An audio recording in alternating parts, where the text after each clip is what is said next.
So hello friends, एक बार फिर से आप सभी का बहुत बहुत स्वागत है।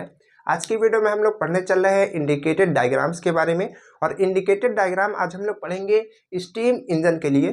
तो चलिए सबसे पहले हम लोग ये समझते हैं कि इंडिकेटेड डायग्राम क्या होता है, और उसके बाद हम लोग जानेंगे कि इंडिकेटेड डायग्राम स्टीम इंजन के लिए किस तरीके से बनता है। तो अगर आप इन चीज़ों को समझना चाहते हैं, बहुत अच्छे तरीके से समझना चाहते हैं, रटना नहीं चाहते हैं, तो इस वीडियो को लास्ट तक देखिए ताकि आपको हर एक चीज़ अच्छे तरीके से क्लियर हो जाए। तो देखिए इंडिकेटेड डायग्राम क्या होता है आप समझिए। तो किसी भी सिस्टम में, कोई भी सिस्टम हो सकता है, मान लीजिए कि हम यहाँ पर एक ब्लॉक बना दें, ठीक है, जिसमें बार बार प्रेशर और वॉल्यूम क्या हो रहा है, चेंज हो रहा है। बार बार प्रेशर और वॉल्यूम चेंज हो रहा है, तो इसके अंदर क्या क्या चीज़ें चेंज हो रही है, प्रेशर चेंज हो रहा है, वॉल्यूम चेंज हो रहा है। तो जब प्रेशर और वॉल्यूम चेंज हो रहा है, तो अगर हम प्रेशर और वॉल्यूम का ग्राफ बनाते हैं, किसी भी सिस्टम के प्रेशर और वॉल्यूम का जो उसमें चेंजेस होते हैं, जो उसका ग्राफ बनाते हैं, उसका ग्राफिकल रिप्रेजेंटेशन ही क्या होता है, इंडिकेटेड डायग्राम होता है। जैसे कि यहाँ पर ये इंजन आप देख रहे हैं, अब हम लोग स्टीम इंजन के लिए समझ रहे हैं। तो यहाँ पर आप स्टीम इंजन देख रहे हैं, तो ये हमने बनाया हुआ, तो ये इसका सिलेंडर है, और ये जो मूव करता है ये पिस्टन है। तो सिलेंडर के अंदर पिस्टन मूव करता है, तो जो हमारा पूरा फोकस है वो कहाँ पे है, ये सिलेंडर के ऊपर है कि सिलेंडर में क्या क्या हो रहा है, इसमें प्रेशर क्या हो रहा है, वॉल्यूम क्या हो रहा है। तो हमारे लिए सिस्टम क्या होगा, हमारे लिए सिस्टम ये सिलेंडर के अंदर का पार्ट होगा, ठीक है, कि उसके अंदर क्या प्रेशर हो रहा है, क्या वॉल्यूम चेंज हो रहा है। तो उसी चीज का जब ग्राफिकल रिप्रेजेंटेशन करते हैं तो वही होता है indicated diagram of steam engine. यानी कि स्टीम इंजन का अगर हम प्रेशर और वॉल्यूम देखेंगे तो स्टीम इंजन का क्या हो जाएगा, इंडिकेटेड डायग्राम हो जाएगा। अगर हम डीजल इंजन का प्रेशर और वॉल्यूम का चेंजेस देखेंगे, उसका ग्राफ देखेंगे, तो वो जो डायग्राम होगा वो इंडिकेटेड डायग्राम पेट्रोल इंजन के लिए हो जाएगा। अगर हम यही चीज डीजल इंजन के लिए देखेंगे तो वो डीजल इंजन का इंडिकेटेड डायग्राम हो जाएगा। जैसे कि आपने नाम भी सुना होगा ऑटो साइकिल, क्या सुना होगा, ऑटो साइकिल। और आपने सुना होगा डीजल साइकिल। तो ऑटो साइकिल में आपने क्या देखा है कि इस तरीके से ग्राफ बनता है, अगर आपने देखा होगा तो ये P और V उसमें भी होता है, यानी कि प्रेशर और वॉल्यूम, तो इसको हम लोग बोलते हैं पीवी डायग्राम। तो पीवी डायग्राम जो होता है इंडिकेटेड डायग्राम होता है, ठीक है। तो यहाँ पर ये ग्राफ बनता है ऑटो साइकिल का। तो उसी तरीके से स्टीम इंजन का भी अगर हम प्रेशर और वॉल्यूम के बीच में उसका ग्राफ बनाते हैं, उसके रिलेशन का ग्राफ बनाते हैं, तो उसको हम लोग कहते हैं इंडिकेटेड डायग्राम। तो आई होप आपको ये इंडिकेटेड डायग्राम तो समझ में आ गया होगा। अगर कोई पूछेगा कि इंडिकेटेड डायग्राम क्या होता है, तो आप बताएंगे कि प्रेशर और वॉल्यूम का जो रिलेशन होता है, उसका ग्राफिकल रिप्रेजेंटेशन क्या होता है, इंडिकेटेड डायग्राम होता है, ठीक है। अगर उसको ग्राफ में रिप्रेजेंट करते हैं तो उसको हम लोग कहते हैं इंडिकेटेड डायग्राम, ठीक। चलिए इतना तो क्लियर हो गया। लेकिन अब हम लोग ये समझते हैं कि स्टीम इंजन के लिए किस तरीके से इंडिकेटेड डायग्राम बनता है, कौन कौन से प्रोसेस होते हैं, ठीक। तो देखिए यहाँ पर हमने बना दिया है कि एक ये स्टीम इंजन है हमारे पास में।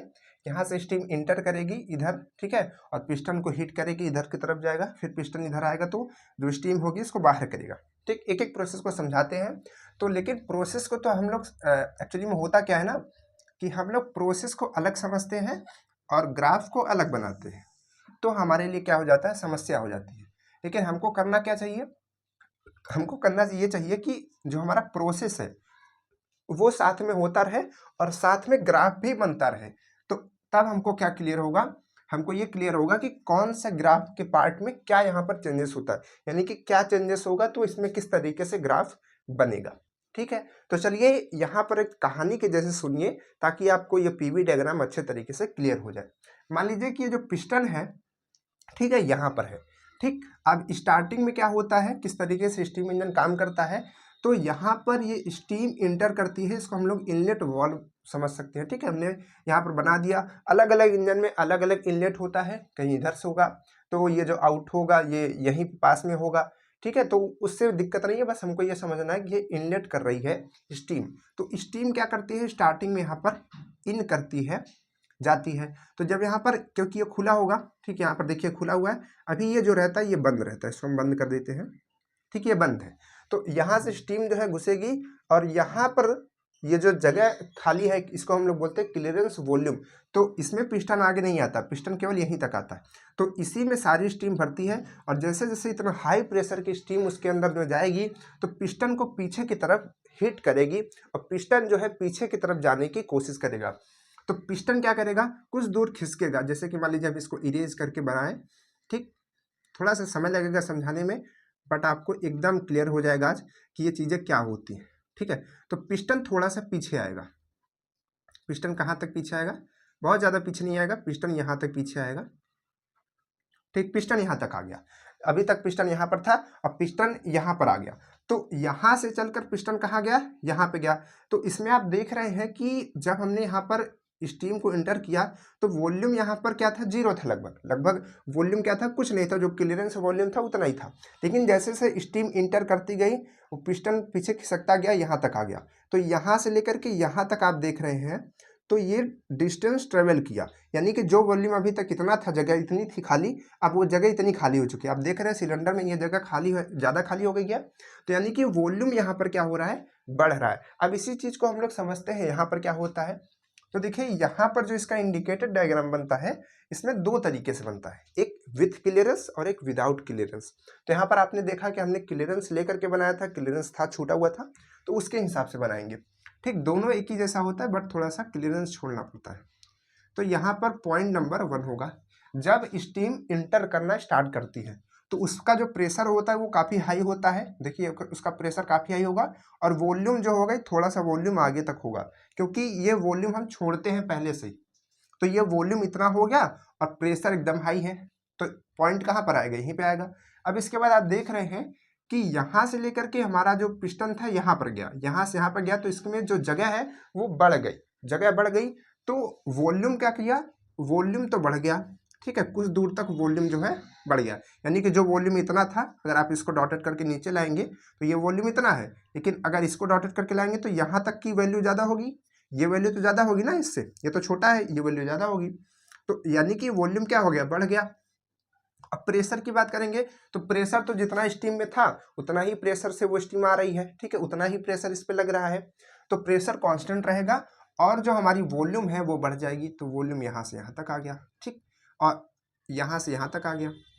अब देखिए ये क्या चीज़ है, मतलब कि जब स्टीम आना स्टार्ट हुई तब पॉइंट यहाँ पर था। इस उंगली को देखिएगा ध्यान से और हमारे इस हाथ को, तो यहाँ से देखिए, यहाँ से जब स्टीम आना स्टार्ट हुई तो ये इधर बढ़, ठीक है, ये इधर खिसकता गया थोड़ा थोड़ा। ये पिस्टन जो है इधर से, मान लीजिए कि यहाँ पिस्टन था तो इधर इधर खिसकता गया, इधर भी, इधर ये खिसक रहा था। जब ये यहाँ पे पहुंचा तो इस पॉइंट पे आ गया, ठीक, यहाँ पे पहुंचा तो इस पॉइंट पे आ गया। तो अब जो होता है ये वॉल्व हमारा बंद हो जाता है, यानी कि स्टीम आनी बंद हो जाती है। अब ये भी बंद है, ये भी बंद है, दोनों बंद है, ठीक है, स्टीम आनी बंद हो चुकी है। अब जो यहाँ पर स्टीम आई हुई है वो एक्सपेंड करेगी, मतलब कि अभी तक तो बहुत हाई प्रेशर से थी, लेकिन अब वो एक्सपेंड करेगी। तो जब वो एक्सपेंड करेगी यानी कि फैलेगी, तब भी तो पिस्टन पे कुछ ना कुछ फोर्स लगाएगी। तो पिस्टन पे फोर्स लगाएगी तो पिस्टन कहाँ जाएगा, पिस्टन कहाँ जाएगा, पिस्टन निकल करके पूरा बाहर आ जाएगा। मतलब कि लगभग ये समझ लीजिए कि अपने एंड पॉइंट पे लगभग आ जाएगा। अब उससे पीछे वो नहीं जा सकता। यहाँ पर थोड़ी हम जगह छोड़ रहे हैं, बट वो जगह नहीं छूटेगी, ठीक है, समझाने के लिए आपको बस। तो पिस्टन यहाँ पे आ चुका होता है, ठीक है, पिस्टन यहाँ पर आ चुका होता है एकदम लास्ट पॉइंट पे, पर अब इससे पीछे वो नहीं जा सकता। तो इस पॉइंट पे आने का मतलब है कि अब यहाँ पर आप देखेंगे वॉल्यूम फिर से बढ़ा, लेकिन जब स्टीम एक्सपेंड होगी तो वॉल्यूम तो बढ़ेगा ही। किसका वॉल्यूम, ये जो हमारा सिलेंडर है, सिलेंडर का ही हम लोग देख रहे हैं, सिलेंडर हमारा सिस्टम है, तो सिलेंडर का वॉल्यूम तो बढ़ेगा और प्रेशर भी कम होगा, क्योंकि इसको ठेलने में यहाँ पे जगह जब ज़्यादा हो जाएगी तो प्रेशर तो कम हो जाएगा। जो स्टीम बहुत प्रेशर से ठेल रही थी वो कम हो जाएगी, तब यहाँ पर जाकर के प्रेशर और वॉल्यूम दोनों कम हो रहा है। तो यहाँ पर एक हाइपरबोलिक कर्व बनेगा। क्या बनेगा, हाइपरबोलिक कर्व। ये इस तरीके से, ध्यान से देखिए, इस तरीके से हाइपरबोलिक कर्व बनेगा। थोड़ा सा और बनाते अच्छे से, हाइपरबोलिक कर्व बनेगा, ठीक है, यहाँ पर हाइपरबोलिक कर्व। तो अगर आप इसको ध्यान से देखेंगे तो इसमें आप दो चीज़ें देखेंगे। एक देखेंगे कि प्रेशर जो यहाँ पर था वो प्रेशर यहाँ पे आ चुका है, यानी कि प्रेशर कम हो चुका है। जो प्रेशर इतना हाई था, इतना था पूरा, वो प्रेशर अब इतना रह गया है। तो प्रेशर भी कम हुआ है और वॉल्यूम भी बढ़ा है। देखिए वॉल्यूम जो यहाँ पर था वो वॉल्यूम इतना हो चुका है, यानी कि वॉल्यूम भी बढ़ चुका है। तो प्रेशर घटा और वॉल्यूम क्या हो गया, बढ़ गया। तो हमारा एक हाइपरबोलिक कर्व बन गया, ठीक है। तो इस तरीके से यहाँ पर ये प्रोसेस हुआ। अब आप समझते चलिए, अब ये पिस्टन कहाँ पर पहुंच चुका है, लास्ट में पहुंच चुका है। अब पिस्टन यहाँ पर जब लास्ट में पहुंचेगा तब हम यहाँ पर इस पोर्ट को ओपन कर देंगे। ये जो हमारा एग्जॉस्ट पोर्ट है जहाँ से स्टीम को बाहर निकलना है उसको ओपन कर देंगे। तो यहाँ पर जो स्टीम है उसमें क्यों थोड़ा थोड़ा तो प्रेशर होगा ही, तो थोड़ा प्रेशर में जितनी स्टीम होगी वो थोड़ा बहुत बाहर निकल जाएगी। ठीक है, थोड़ा बहुत बाहर निकल जाएगी तो उससे क्या होगा, यहाँ का प्रेशर या फिर स्टीम निकल जाएगी या फिर जो भी प्रेशर अंदर बना के रखा हुआ है, क्योंकि हम जगह दे देंगे तो जल्दी से निकल जाएगा। और इतनी स्पीड से निकलता है कि जो पिस्टन है वो थोड़ा सा भी आगे नहीं बढ़ पाता, बहुत थोड़ा बढ़ता है बट उसको कंसीडर नहीं करते, यानी कि वॉल्यूम बिल्कुल भी चेंज नहीं होता। जो इतना वॉल्यूम था उतना ही वॉल्यूम रहता है, लेकिन प्रेशर जो होता है वो कम हो जाता है। तो प्रेशर कम होगा तो इस पॉइंट पर, ये पॉइंट कहाँ का है, यहाँ का है। अब उसके बाद क्या हुआ, हमने इसको खोल दिया, ओपन कर दिया। अब ये कैसे ओपन करते हैं वो मैकेनिज्म लगा होता है उसके लिए। तो यहाँ पर क्या होगा, प्रेशर, ये जो हमारा सिलेंडर है इसके अंदर प्रेशर क्या कर जाएगा, एकदम ड्रॉप कर जाएगा, नीचे जाएगा। तो यहाँ पर प्रेशर ये था, प्रेशर और कम जाएगा, प्रेशर और कम होगा। तो ये ग्राफ कैसा बनेगा, इस तरीके से बनेगा। और यहाँ पर आप देख रहे हैं कि हम ये एकदम सीधी लाइन बना रहे हैं, यानी कि वॉल्यूम में कुछ चेंजेस नहीं हो रहा। जो वॉल्यूम यहाँ पर था वही वॉल्यूम यहाँ पर भी आएगा, क्योंकि इसका पॉइंट भी यहीं पे आएगा, इसका पॉइंट भी यहीं पे आएगा। तो वॉल्यूम में कोई चेंजेस नहीं हो रहा है, बहुत तेजी से प्रेशर कम हो जाता है। ठीक है, चलिए अब इसके बाद ये जो अभी जो हमारा पिस्टन है वो तो यहीं पे है। अब पिस्टन क्या करेगा, अब पिस्टन इधर की तरफ आने की कोशिश करेगा। तो जब पिस्टन यहाँ से यहाँ तक आने की कोशिश करेगा तो यहाँ पे जितनी भी स्टीम है, मतलब जो बची खुची स्टीम है उसको ये ठेलते हुए आएगा ना, बाहर ऐसे पुश करते हुए आएगा, तो इस इधर से ये स्टीम बाहर निकलने लगेगी।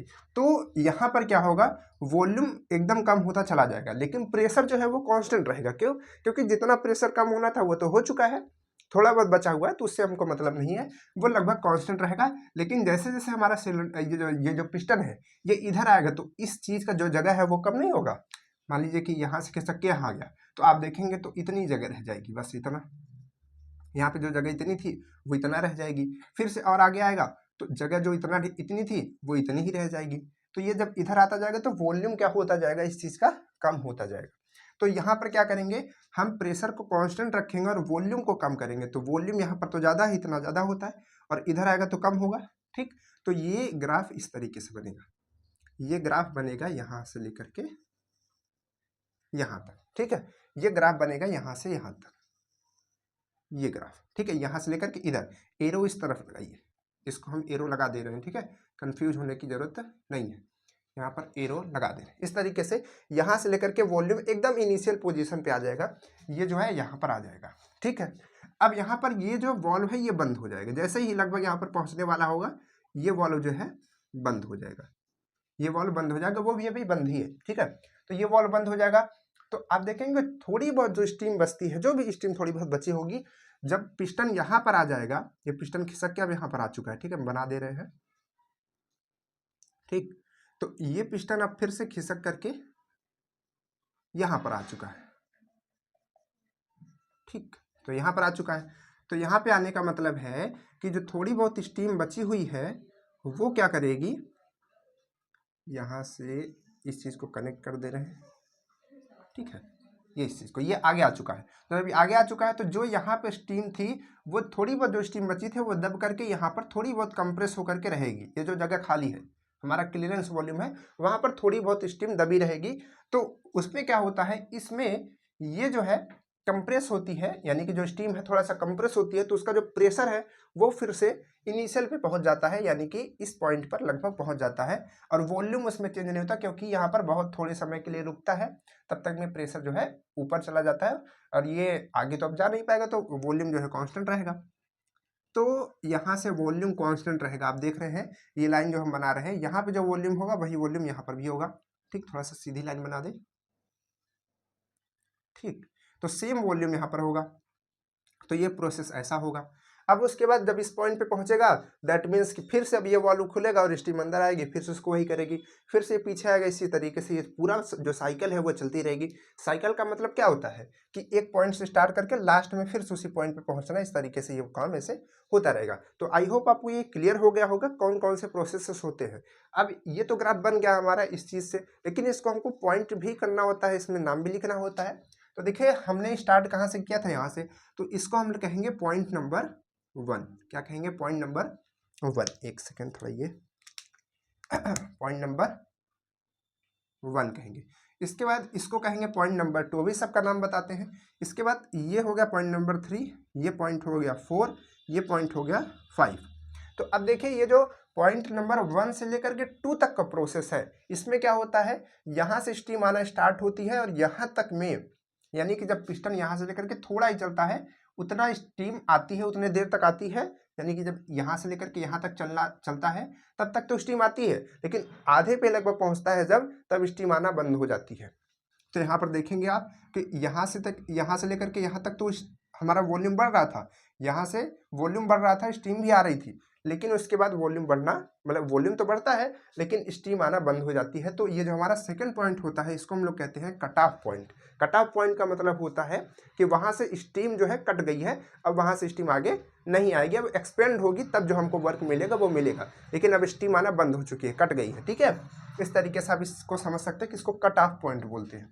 इसके बाद क्या होता है, हमने बताया कि एक्सपेंशन होता है, यानी कि जो स्टीम आ चुकी है वो एक्सपेंड होती है, तब जो पिस्टन आधी दूर तो चल चुका है, आधी दूर और जाता है तो हमारा थोड़ा सा और वर्क मिलता है, क्योंकि जब पिस्टन जब घूमेगा, जब पिस्टन का वॉल्यूम चेंज होगा तभी हमको वर्क मिलेगा। ठीक है, तब हमको वर्क मिलेगा, क्योंकि जब ये घूमेगा तो इधर हमारी पहिया घूमेगी। ठीक है, चलिए, तो ये हमारा वॉल्यूम यहाँ पर भी चेंज होता है। फिर से जो हमारे 3 से 4 प्रोसेस होता है इसमें हमारा वॉल्यूम चेंज नहीं होता है, इसमें प्रेशर कम होता है, प्रेशर ड्रॉप होता है। आप देख सकते हैं, ग्राफ आपको देखना आना चाहिए, ग्राफ आपको देखना सीखना पड़ेगा। फिर उसके बाद यहाँ पर आप देखेंगे कि वॉल्यूम लगातार कम होता है जब यहाँ से यहाँ पर आता है तो, लेकिन जो हमारा प्रेशर है वो लगभग कॉन्स्टेंट रहता है। फिर से हमारा वॉल्यूम कांस्टेंट रहता है, यहाँ पर जो थोड़ी बहुत बच जाती है, जो स्टीम है वो कंप्रेस हो जाती है तो उसका प्रेशर भी बढ़ जाता है, इनिशियल पे हो जाता है, फिर से स्टीम आती है और ये प्रोसेस पूरा चलता रहता है। अब इसमें एक एक प्रोसेस में क्या चीज़ें लिखनी होती है, 1 से 2, 2 से 3, 3 से 4, 4 से 5 हमने आपको समझाया बताया भी, लेकिन यहाँ पर इस तरीके से सारी चीज़ों को लिख पाना थोड़ा सा दिक्कत होगी। तो अभी आपको स्क्रीन पर ये सारी चीज़ें दिख रही होंगी, इसमें क्या लिखना है, 1 से 2 प्रोसेस में, 2 से 3 में, 3 से 4 में, 4 से 5 में और 5 से 1 में। ठीक है, क्या लिखना है आपको स्क्रीन पर दिख रहा होगा, आप इसको स्क्रीनशॉट कीजिए और आप इसको लिख सकते हैं अच्छे तरीके से, अपने कॉपी में नोट डाउन कर लीजिए। तो इस तरीके से इंडिकेटेड डायग्राम जो है हमने आपको समझाया, आई होप आपको ये एकदम क्लियर हो गया होगा। चाहे आप इस इंजन का देखें या फिर किसी भी चीज़ का इंडिकेटेड डायग्राम आप देखेंगे तो अब आपको क्लियर होगा। तो चलिए फिर मिलते हैं नेक्स्ट वीडियो में। अगर वीडियो अच्छी लगी हो तो उसको लाइक कीजिए, चैनल को सब्सक्राइब कीजिए। चलिए फिर मिलते हैं नेक्स्ट वीडियो में, तब तक के लिए बाय बाय।